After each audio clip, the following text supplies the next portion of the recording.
The delegations from the government and opposition issue sharp criticisms of each other as they arrive for each meeting at the United Nations Geneva headquarters.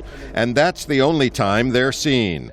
They've not allowed any photos to be taken as they sit across from each other inside the conference room.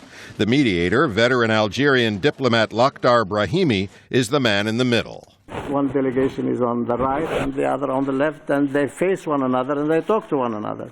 No, they talk through me to one another. And that's the closest they come to negotiating. About half the time, they're in different rooms, meeting separately with the mediator, a situation that generates media reports of problems and breakdowns in the talks.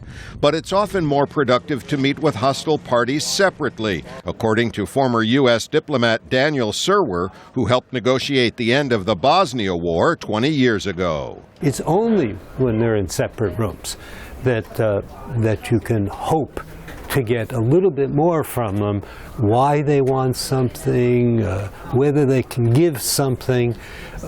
All of that is done out of the hearing of the other. And there's another aspect of these talks which was on display during the preliminary meeting the previous week. The main backers of the Syrian government and opposition, Russia and the United States, officially called on the UN to host these talks. A week later, Syrian Deputy Foreign Minister Faisal Maqdad indicated their delegations are never far away.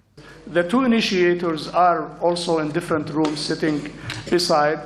I think our Russian friends are playing a positive role. I don't know what Robert Ford is doing on the other side.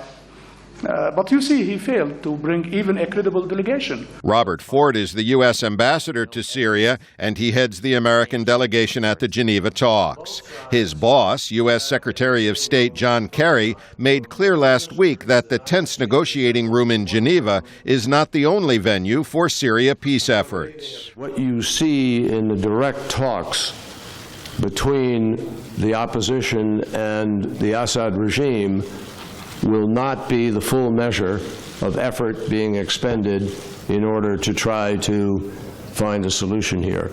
And that could be particularly important because these talks, whether together or separately, are moving at best in what the mediator calls half steps. Al Pessin, VOA News, London.